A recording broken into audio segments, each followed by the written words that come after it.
प्रातः क्लास की वाणी चल रही थी 30 सितंबर 1968। चौथे पेज के मध्य में बात चल रही थी आत्मा में सारी नॉलेज नुदी हुई है। कौन सी नॉलेज? आत्मा के अंदर 84 जन्मों का पार्ट भरा हुआ है। वो सारी नॉलेज आत्मा के अंदर है। नॉलेज मर्ज हुई पड़ी है, इमर्ज करना है।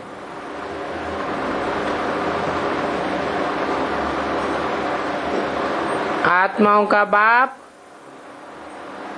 परमपिता परमात्मा शिव ही जब आते हैं तब आत्मा का परिचय देते हैं।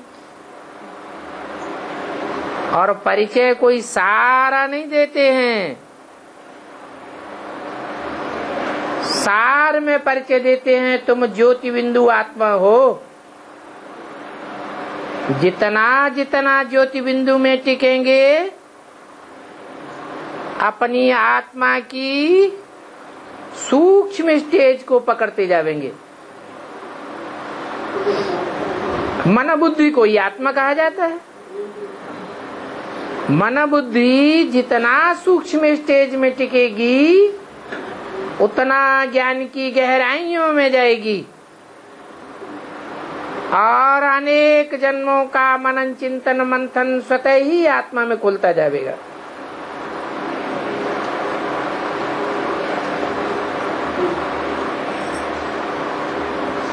वो नॉलेज कभी विनाश नहीं पाती है, सिर्फ मर्ज होती है। अनेक जन्म लेते लेते आत्मा देह के सुख भोगते भोगते अपन को देह समझ बैठती है। देह अर्थात मिट्टी। मिट्टी की स्मृति में रहने से मिट्टी से ही पत्थर बनता है। आत्मा पत्थराए जाती है। मनन चिंतन मंथन आत्मिक स्टेज में नहीं चलता। देह का चिंतन चलता है, देह के 5 तत्वों का चिंतन चलता है और बहुत गहराई से भी चलता है। जैसे आज के बड़े बड़े वैज्ञानिक हैं, ऐसे नहीं कि उनकी बुद्धि चलती नहीं है, बहुत तीव्रता से चलती है, सूक्ष्म बुद्धि चलती है, लेकिन तामसी बुद्धि है, पत्थर बुद्धि कहेंगे। 5 तत्वों का चिंतन करते हैं, जड़त्वमयी का चिंतन करते हैं, आत्मा चैतन्य के बारे में कुछ भी नहीं जानते। जो आत्मा विनाशी है, 5 तत्व तो विनाशी है, घड़ी घड़ी रूप बदलते रहते हैं। आत्मा का जो मूल रूप है ज्योति बिंदु, वो कभी बदलता नहीं है। विस्मृति हो जाए वो दूसरी बात है। तो देखो, आत्मा इस ड्रामा रूपी रंगमंच पर जो पार्ट बजाती है वो अनादि अविनाशी है। अभी बाप कहते हैं अपन को आत्मा समझ बाप को याद करना है। क्यों? अपन को आत्मा समझे इतने से काम नहीं चलेगा। आत्मा समझे, ज्योति बिंदु समझे, तो ज्योति बिंदु पर कंसंट्रेशन करने से मन बुद्धि रूपी आत्मा सूक्ष्म नहीं बनेगी। सूक्ष्म तो बनेगी, परंतु आत्माओं का जो बाप है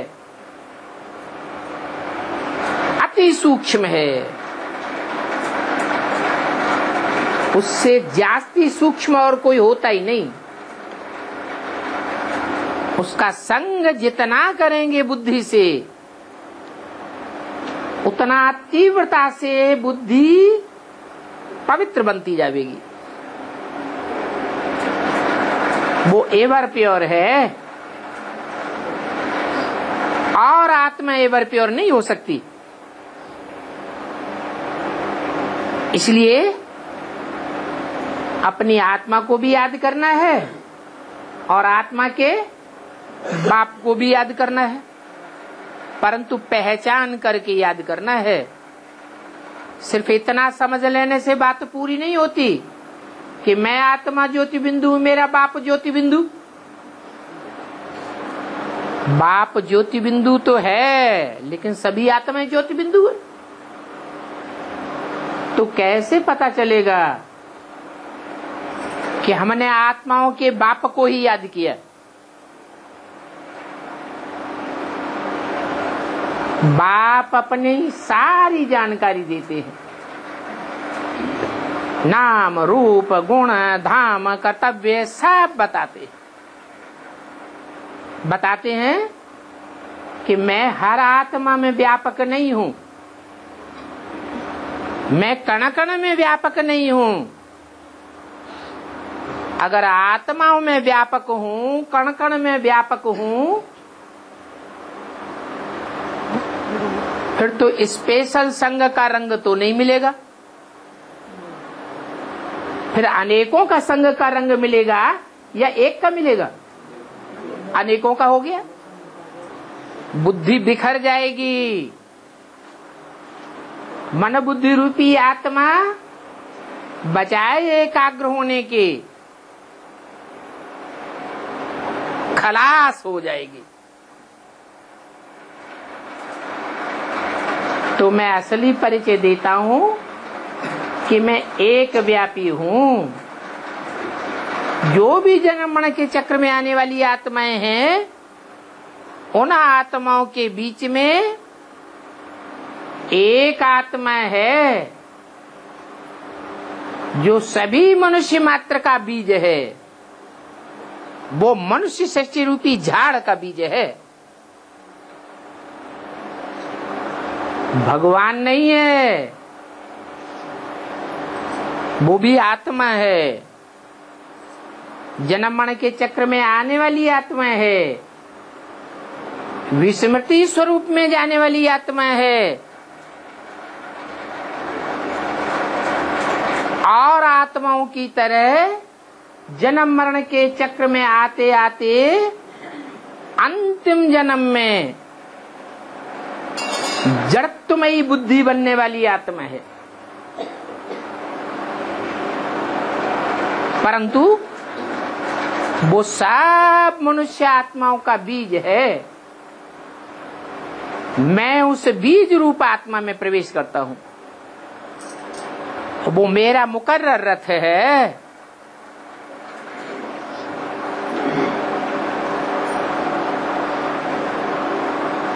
उसको प्रजापिता ब्रह्मा नाम देता हूं। पिता एक होता है या अनेक होते हैं? बीज डालने वाला पिता तो एक ही होता है। माताएं बहुत हो सकती हैं। अगर पुरुष के रूप में पालने वाला कोई होता भी है तो भी उसे माता कहेंगे या पिता कहेंगे? माता ही कहेंगे, क्योंकि काम क्या किया, काम के आधार पर नाम पड़ता है। इसलिए बताता हूं कि नाम भल देते हैं ब्रह्मा। ब्रह्मा ने बड़ी, मां माने मां, परंतु वो नाम काम के आधार पर दिया हुआ है। पालना का काम किया है, वो नाम भी तब पड़ता है जब मैं प्रवेश करता हूं।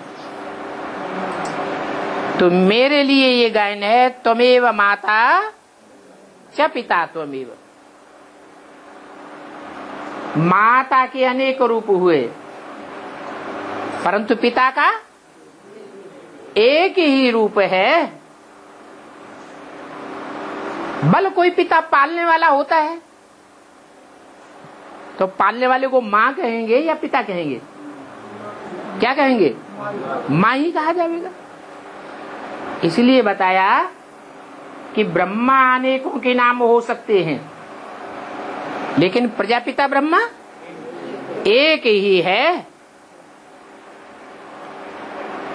तो बाप ये गुह्यराज आत्माओं को बैठ सुनाते हैं। क्या? जो देह अभिमान में बैठे हैं, देहधारी हैं, जिनकी बुद्धि देह में ही धरी हुई है, उनको नहीं सुनाता हूं। क्या?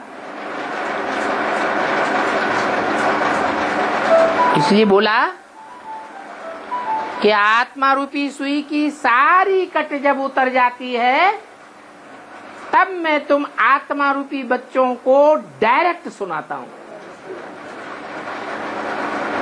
माना जब बेसिक नॉलेज में थे, बीके थे, तो प्रैक्टिस करते थे ज्योति बिंदु आत्मा को याद करने की, और आत्माओं के बाप परम पिता परमात्मा शिव को याद करने की प्रैक्टिस करते थे। उससे बुद्धि सूक्ष्म तो बनी, और जिनकी बुद्धि अति सूक्ष्म बनी, वो देह की कट जो है वो उतर गई।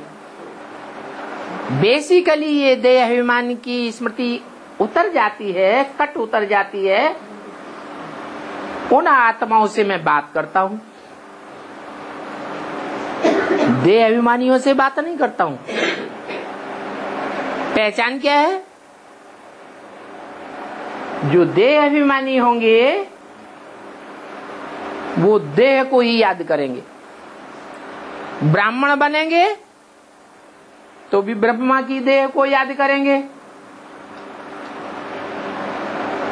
ब्रह्मा कुमारी की देह को याद करेंगे, ब्रह्मा कुमारों की देह को याद करेंगे। देह कहो, कुख कहो, गोद कहो, उन्हें वो ही याद आवेगी। न स्वयं को आत्मिक स्थिति में, ज्योति बिंदु की स्थिति में टिकाए सकेंगे, न ज्योति बिंदु बाप को याद कर सकेंगे। तो जिनकी ये प्रैक्टिस पक्की हो जाती है कि मैं ज्योति बिंदु आत्मा हूं, मैं उनको डायरेक्ट पढ़ाई पढ़ाता हूं टीचर बन करके, तो मैं बाप भी हूं मुकर्रर रथ के द्वारा, टीचर भी हूं और सदगति करने वाला सदगुरु भी हूं। सदगति कैसे होती है? दुर्गति कैसे होती है? सत ऊंचा होगा या नीचा होगा? सत्य होगा तो ऊंचा होगा, हल्का होगा। असत्य होगा, झूठा होगा, तो बुद्धि इसी दुनिया में धरी रहेगी,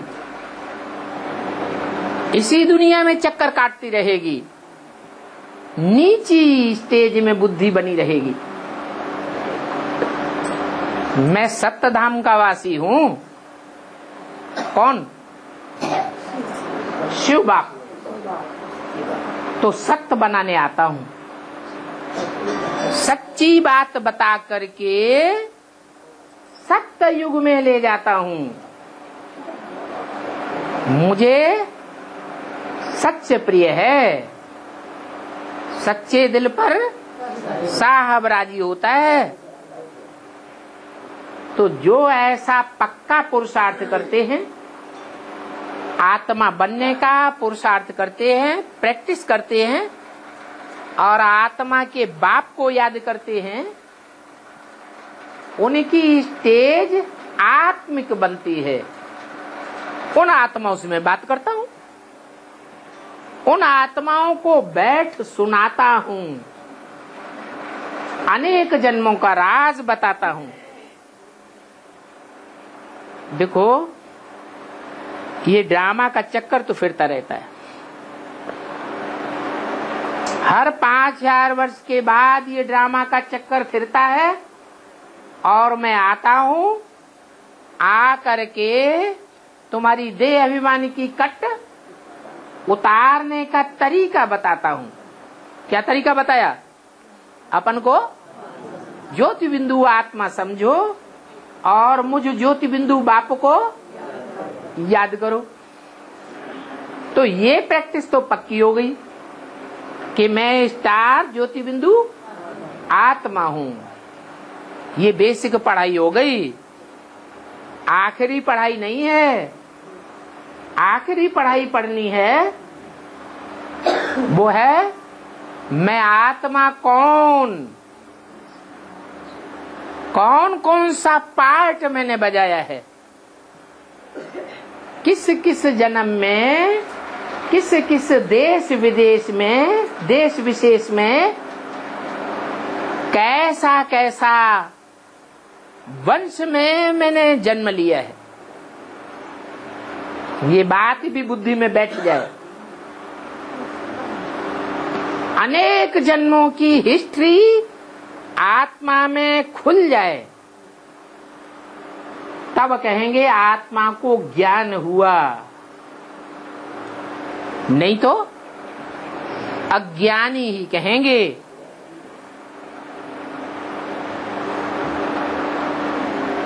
नाटक का रंगमंच होता है, एक्टर आकर के एक्ट करते हैं। कोई एक्ट रंगमंच पर आए एक्टर और खड़ा हो जाए, भूल जाए सब कुछ, तो उसको बेवकूफ कहेंगे या होशियार एक्टर कहेंगे? बेवकूफ कहेंगे। तो मैं ऐसी अज्ञानी की आत्माओं को आकर के ज्ञानी आत्मा बनाता हूं। अपने ही अनेक जन्म की जानकारी नहीं मिलती है। मैं आत्मा अनेक जन्मों में ढेर के कनेक्शन में आई हूं कि 2-4 के कनेक्शन में आई हूं। एक जन्म में कोई आत्माओं के संबंध में, दूसरे जन्म में दूसरी आत्माओं के संबंध संपर्क में आई हूं, तो पूरी जानकारी मिलती है। हाँ, कोई आत्माएं वो जानकारी लेने में आगे हो जाती हैं और कोई पीछे रह जाती है। आगे हो जाती हैं, जरूर उन्होंने आत्मिक स्थिति में रहने की ज्यादा प्रैक्टिस की है और परमपिता परमात्मा ज्योति बिंदु को मुकर्रर रथ में पहचान करके उसका संग का रंग लेने की ज्यादा कोशिश की है। तो बताते हैं कि हर 5000 वर्ष के बाद ये पार्ट रिपीट होता है। और देखो कितनी वंडरफुल बात, आत्मा जो 5000 वर्ष में पार्ट बजाती है, वो एक दिन का पार्ट दूसरे दिन के पार्ट से मिल नहीं सकता। एक सप्ताह का पार्ट, एक महीने का पार्ट, एक वर्ष का पार्ट दूसरे सप्ताह, महीने और वर्ष से मिल नहीं सकता। अरे सप्ताह वर्ष तो छोड़ो, एक मिनट का पार्ट भी दूसरे मिनट से नहीं मिल सकता। एक सेकंड का पार्ट भी किसी दूसरी आत्मा के पार्ट से मिल नहीं सकता। तो गायन है, सब दिन होत न एक समान।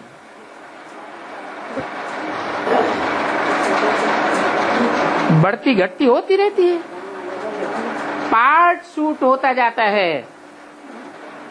ये बनी बनाई बन रही है। 5000 वर्ष के ड्रामा में जो पार्ट बजाया है वही अब हम फिर बजावेंगे, बदली नहीं हो सकता। क्यों?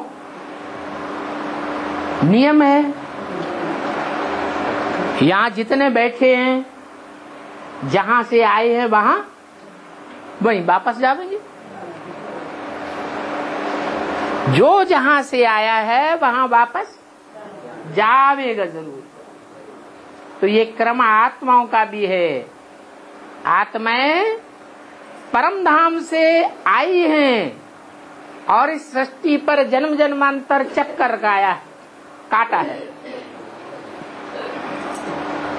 कोई आत्माओं ने किस देश में चक्कर काटा, कोई आत्माओं ने किस देश में किस जन्म में चक्कर काटा, पूरा चक्कर काट कूट के पूरा जैसे पूरा होता है बाप आते हैं और सब आत्माओं को वापस, और वहां भी उनकी अपनी अपनी अलग अलग कुर्सी है, एक नहीं है। ऐसे नहीं जैसे शंकराचार्य ने कह दिया सर्वम खलु इदम ब्रह्म, ये सब कुछ ब्रह्म ही है, सो नहीं। हर आत्मा की पोजीशन अपनी अपनी है। कोई ऊंची स्टेज में रहेगी, कोई नीची स्टेज में रहेगी। हर आत्मा का बौद्धिक स्तर अपना अपना है। जैसे मनुष्यों में हर आत्मा की बुद्धि अपनी अपनी है, वैसे ही पशु पक्षी कीड़े मकोड़े यहाँ तक कि जो पौधे हैं पेड़ हैं, इनकी भी अपनी अपनी स्टेज है। जब दुनिया में विनाश बरपा होगा तो ये जीव जंतु जड़ पेड़ पौधे कुछ भी नहीं रहेंगे। जो भी हलन चलन करने वाले हैं, आवाज करने वाले हैं, वो सब चैतन्य है। चैतन्य की पहचान क्या हुई है? बोलते चालते को चैतन्य कहा जाता है। पेड़ पौधे भी बोलते हैं, आवाज करते हैं या नहीं करते हैं?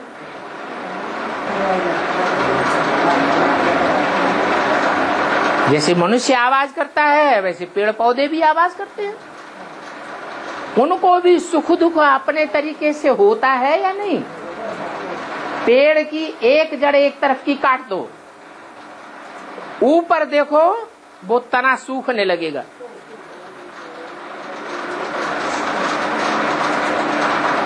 तो जो भी जड़ जंगम संसार है वो सब जड़त्वमयी बुद्धि वाला है या तो चैतन्यमयी बुद्धि है।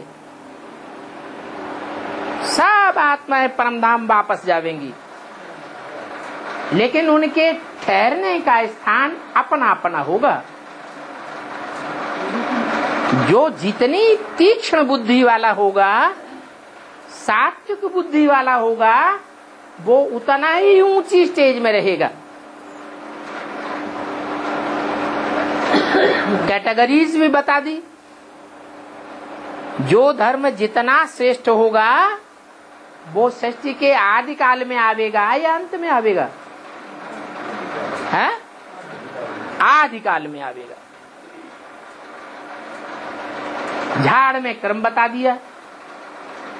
सबसे पहले सूर्यवंशी सतयुग में, चंद्रवंशी त्रेता में, द्वापर में इस्लाम वंशी, बौद्धी वंशी, क्रिश्चियन वंशी आदि आदि आदि। तो जो जितने पुराने हैं उतने ही ज्यादा पावरफुल है। इसलिए कहा जाता है ओल्ड इज गोल्ड। अब कोई कहे कि हमारी आत्मा तो गोल्ड नहीं है, हम तो पूरे 84 चक्र में आने वाली आत्मा नहीं है। हम देवता धर्म की आत्मा नहीं है। तो किस आधार पर कहेगा? है? अज्ञानता के आधार पर कहता है या ज्ञानी है? ये अज्ञानता है। क्यों? क्योंकि हम अपने पास्ट के जन्मों को जानते ही नहीं हैं। हाँ, बाप ने इतना बताया है कि ये ड्रामा हूबहू रिपीट होता है, परंतु जो रिपीट हो रहा है वो हमारे पूर्व जन्मों के कर्मों के हिसाब से ही रिपीट हो रहा है। अच्छा पुरुषार्थ होता है तो पूर्व जन्म में अच्छे कर्म किए हैं, अच्छी अवस्था बन जाती है। पूर्व जन्म में पाप कर्म किए हैं तो इस शूटिंग पीरियड में, संगम में हमारी अवस्था बीच बीच में खराब हो जाती है। तो समझ लेना चाहिए कि हमने खराब कर्म किए हैं, परंतु डल नहीं हो जाना है। क्यों? क्योंकि राज बता दिया, सब दिन जातन एक समान, और ही पुरुषार्थ तीव्र कर देना है। तीव्र पुरुषार्थ करेंगे, समय पलट जाएगा। तो ऐसे नहीं कि ये तो ड्रामा में नुधा हुआ है, नहीं। पुरुषार्थ बड़ा या प्रारब्ध बड़ी? पुरुषार्थ बड़ा है, क्योंकि पुरुषार्थ कराने वाला कौन है? सर्वशक्तिवान बाप आया हुआ है। वो सर्वशक्तिवान बाप हमको हिम्मत देते हैं। बच्चे किसी को ये नहीं कहते तुम एक जन्म लेने वाली आत्मा हो। क्या कहते हैं? तुम 84 जन्म के चक्कर में आने वाले पक्के देवता धर्म की आत्मा हो। नर से तुम्हें क्या बनना है? नारायण जैसा बनना है। नारी से लक्ष्मी जैसा बनना है। तो भगवान वाच ये समझना चाहिए ना, उवाच कौन करता है, कौन सुनाता है, कौन पढ़ाता है, कौन समझाता है? ऊंचे ते ऊंचे बाप हमको पढ़ाई पढ़ाता है।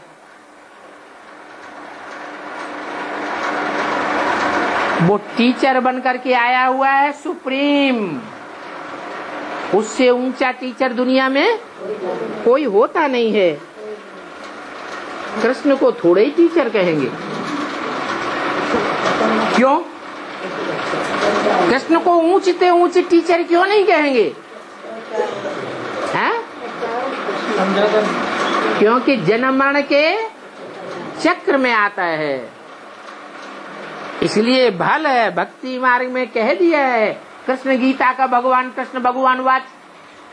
लेकिन ये बात रंग है। जो जन्म मरण के चक्र में आने वाला है वो अपने पूर्व जन्मों की बात को भूल जाता है, खुद ही भूल जाता है। तो हमको कैसे पढ़ाई पढ़ाएगा?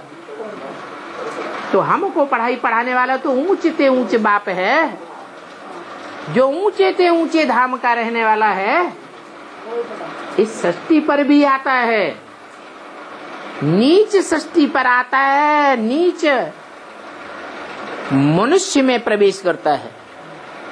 पतित से पतित कामी कांटे में भी आता है, तो भी उसकी स्टेज ऊंची रहती है या नीची रहती है? उस परमपिता परमात्मा शिव की तो स्टेज ऊंची ही रहती है।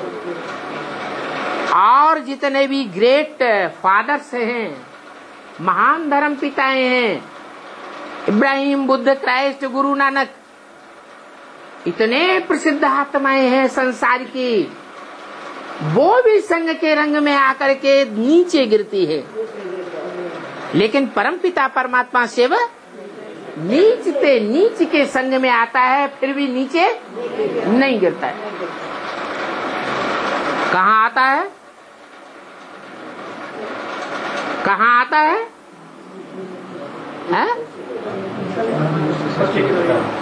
माउंट आबू। क्या नाम दिया? माउंट माने पहाड़, आबू जहां दुनिया की सबसे बदबू वाली आत्माएं जाकर के इकट्ठी होती हैं तपस्या करने के लिए, उन पतित आत्माओं के बीच में आता है, तो भी उसको कोई संग का रंग नहीं लगता। कितनी ऊंची हस्ती है।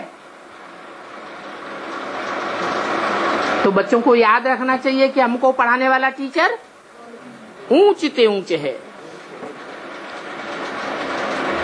वो खुद स्कूल में पढ़ाने जाते हैं, क्या बच्चे भले बुलाते हैं, लेकिन बुलाने से वो आता नहीं है। आता है तो अपने आप ही आता है, उसको बुलाने की दरकार नहीं है। ये भी बच्चों को साक्षात्कार कराया हुआ है। फिर पिछाड़ी में भी तुमको बहुत साक्षात्कार होंगे। जितना जितना तुम अपने घर के नजदीक पहुंचते जावेंगे, फिर तुमको बहुत खुशी होती जाएगी। तुम बच्चे बहुत साक्षात्कार करेंगे। जो भक्त बच्चे होंगे वो बंद आंखों के साक्षात्कार करेंगे। जो ज्ञानी तू आत्मा बच्चे होंगे वो बुद्धि से ज्ञान के साक्षात्कार करेंगे।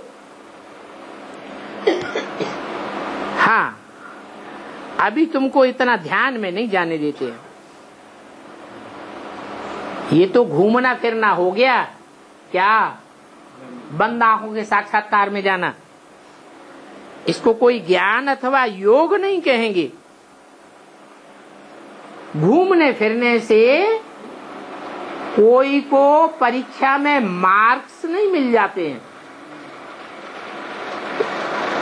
ये भोग आदि लगाने की भी ड्रामा में नूद है। इस भोग आदि लगाने, ध्यान दीदार आदि करने की इच्छा नहीं करनी चाहिए कि हम ध्यान में जावें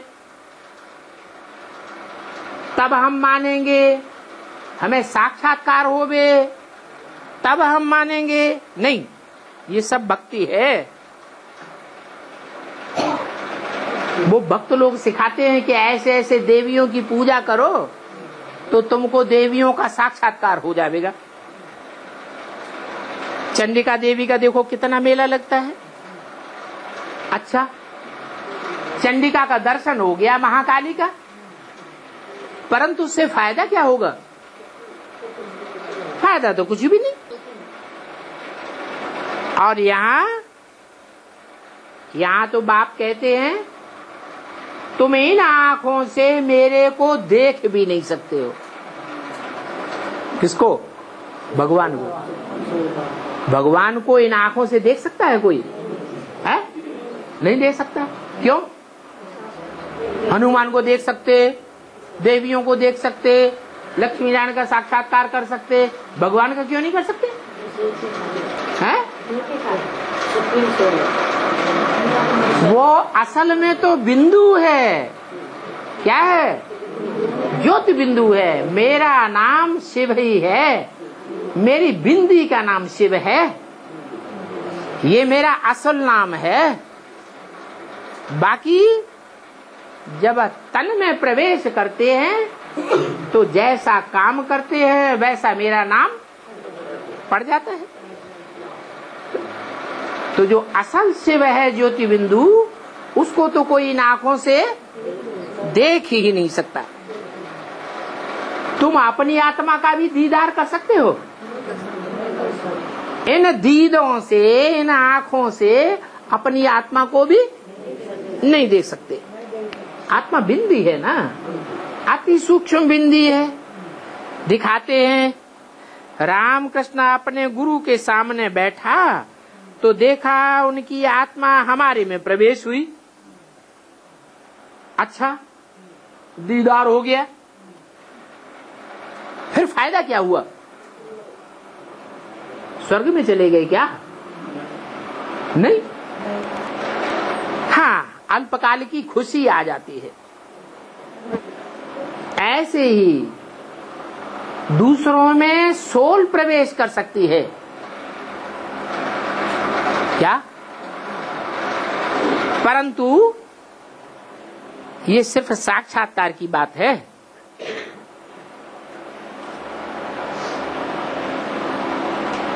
उस समय वो अपने कहते थे मैं अपनी स्त्री को माता कहता हूं। स्त्री में देवी की सोल ने प्रवेश किया तो क्या कहने लग पड़े? माता कहने लग पड़े। जैसे बाप कहते हैं कि तुम आपस में अपन को भाई बहन समझो तो तुम्हारी क्रिमिनल दृष्टि खत्म हो जाएगी। उसने फिर माता समझा कि क्रिमिनल दृष्टि बदल जावे, सिविल हो जावे। बाकी विवेकानंद के सिवाय रामकृष्ण का ऐसा कोई दूसरा फॉलोअर नहीं निकला जिसने ऐसे साक्षात्कार किया हो माता का और पक्का निश्चय किया हो। यहाँ तो बाप समझाते हैं क्रिमिनल दृष्टि तुम बच्चों की नहीं होनी चाहिए। क्यों नहीं होनी चाहिए? क्योंकि तुम ब्रह्मा के बच्चे ब्राह्मण हो। स्त्री चोला है तो ब्राह्मण ही हो। तुम आपस में कौन हो गए? भाई बहन हो गए। तो भाई बहन की क्रिमिनल दृष्टि होनी चाहिए क्या? फिर भी देखते हैं कि ये आंखें बहुत धोखा देती हैं। भक्ति मार्ग में तो सूरदास का मिसाल देते हैं कि अपनी आंखें ही फोड़ डाली। अनेक प्रकार की कथाएं बनाई हैं शास्त्रों की, जो सुनते चले आए हैं। अब ये तो सब कनरस की बातें हो जाती हैं। जन्म जन्मांतर कितनी कथाएं सुनते चले आए। अभी तुम समझते हो ये तो हमारा अंतिम जन्म है। क्या ये हमारा अंतिम जन्म है? अगर इस अंतिम जन्म में हमने बाप से वर्षा स्वर्ग का नहीं ले पाया तो फिर कल्प कल्पांतर नहीं ले पाएंगे। वो हमारा बाप भी है, जन्मदाता है। काहे का?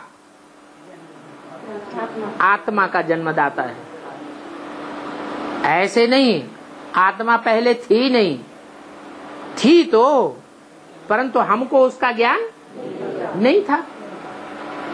तो बाप हमको आत्मा का ज्ञान देता है, पहचान देता है, इसलिए वो हमारा बाप है। टीचर बनकर के पढ़ाते भी हैं और गुरु बनकर के आत्मा को भी पवित्र बनाते हैं और शरीर को भी पवित्र बनाते हैं। परंतु दुनिया में तो ऐसा कोई गुरु हो न सके। कैसा? जो हमारी आत्मा रूपी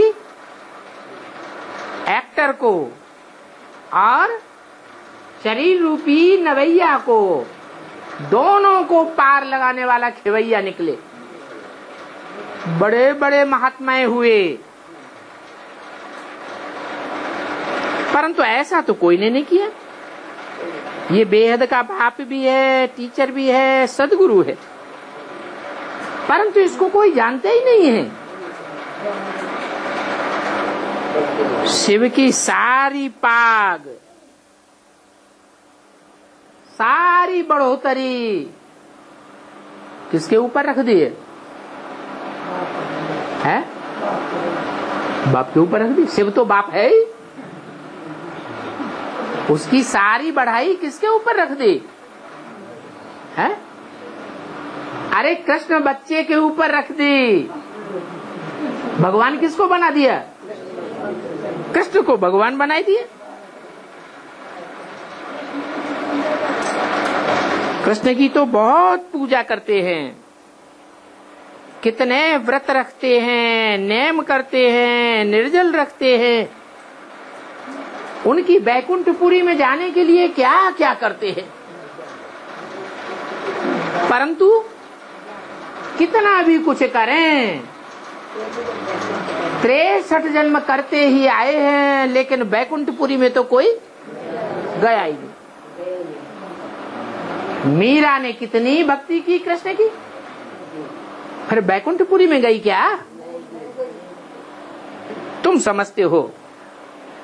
अभी हम सच्चे सच्चे कृष्णपुरी में जावेंगे तो अच्छी रीति पढ़ना पड़े। इसको कहेंगे सत्यनारायण की कथा। नर से नारायण बनाने का रास्ता अभी तुमको बाप बताते हैं, फिर तुम दूसरों को बताते हो।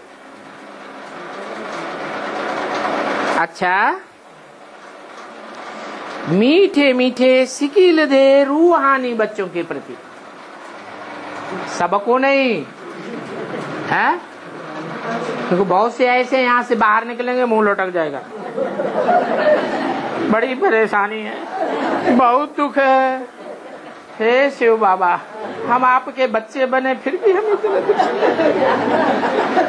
बाबा कहते हैं तुम बच्चे पद्मा पदम भाग्यशाली हो। ये संगम युग मौजों का युग है। कौन सा युग है? मौजों का युग है। इसमें तुम जितनी मौज करते हो और किसी भी युग में इतनी मौज नहीं है, तो तुमको बहुत मीठा होना चाहिए। बोलें तो मुख से फूल झड़ें, किसी को देखें तो देखने वाला नजर से निहाल हो जाए, बार बार याद आए। क्या तुम्हारे चेहरे में, तुम्हारी आंखों में उसे कौन दिखाई पड़े? बाप दिखाई पड़े। तो ऐसे मीठे मीठे सिकील दे बच्चों को, सिकील दे बड़ी सिक से मिले। कोई बच्चा खो जाता है, बचपन में कोई बच्चा मेले में खो गया, माँ बाप रो रहे हैं, बच्चा भी रोता रहता है, सालों गुजर जाते हैं। बड़े होने के बाद वो बच्चा कहीं अचानक माँ बाप को मिल जाता है। माँ बाप ने देखा ये तो मेरा ही बच्चा है,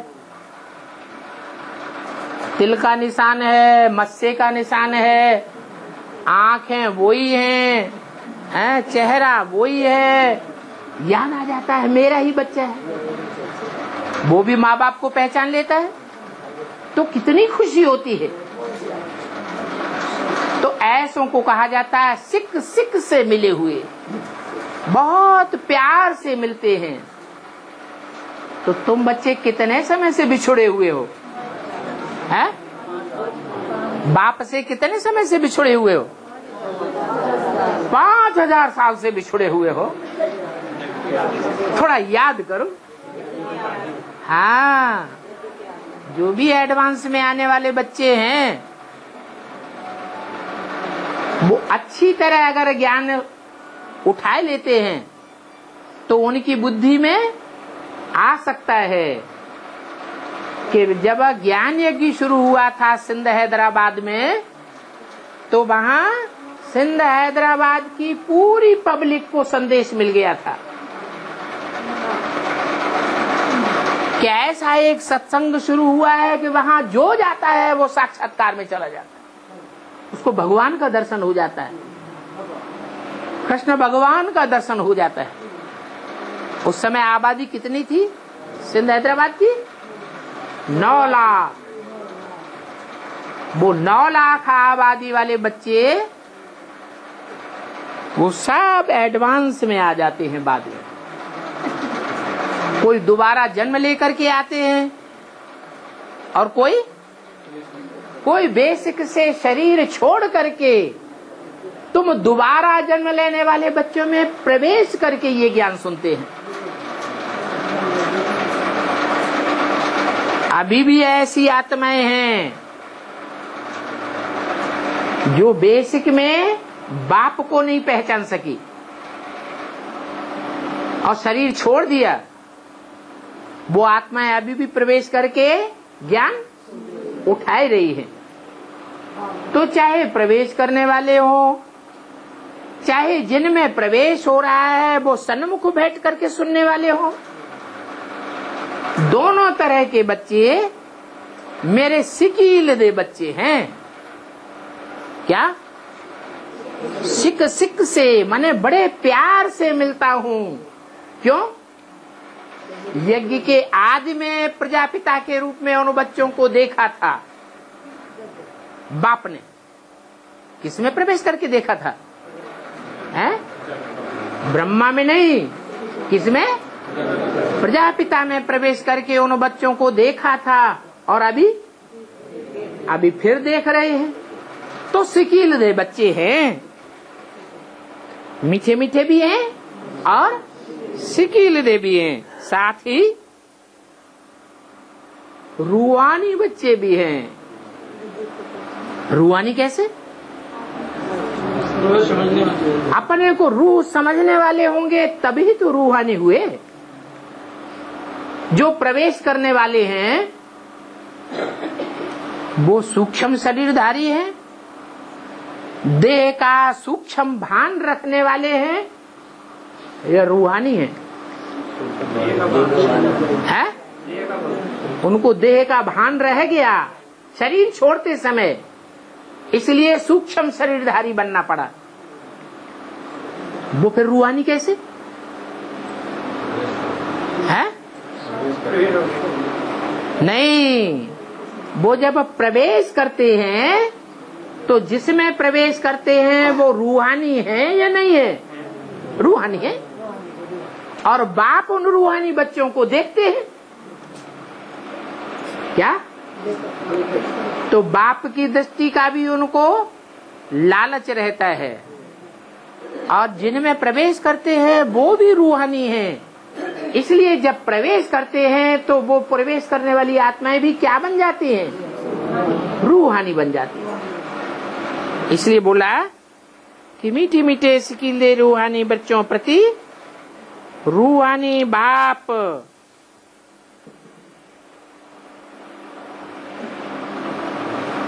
कौन रूहानी बाप?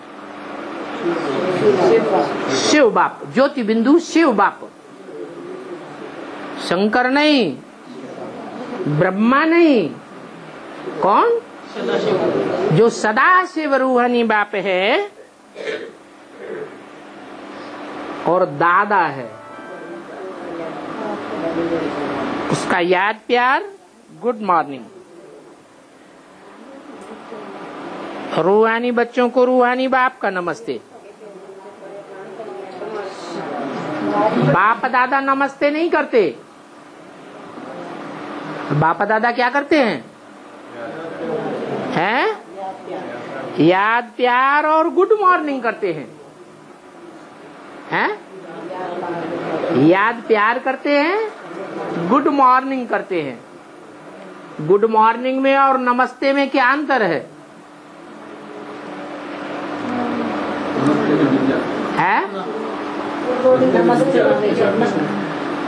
नमस्ते, नमः ते माने तुमको, और नमः माने नमन। माना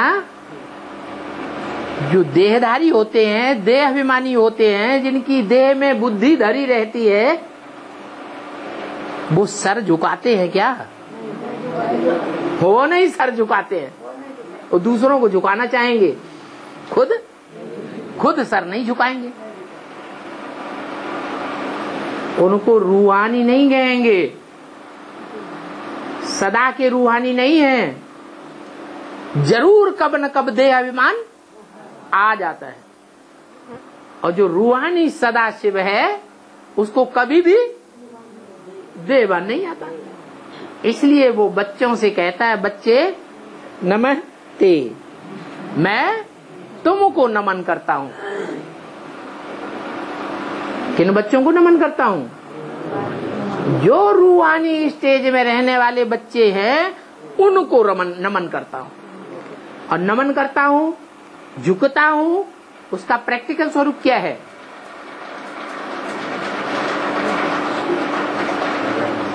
क्या है प्रैक्टिकल स्वरूप?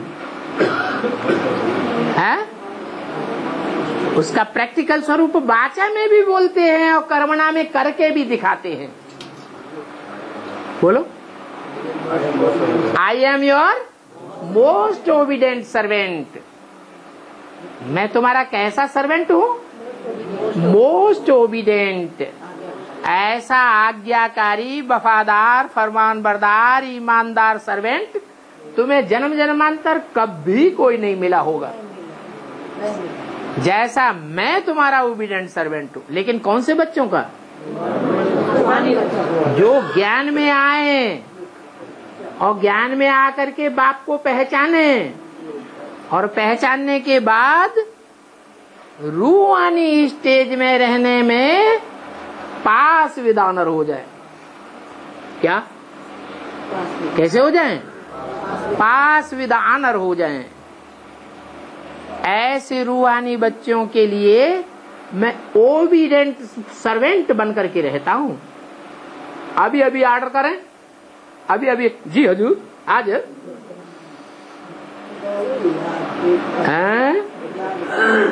हाँ, ओम शांति।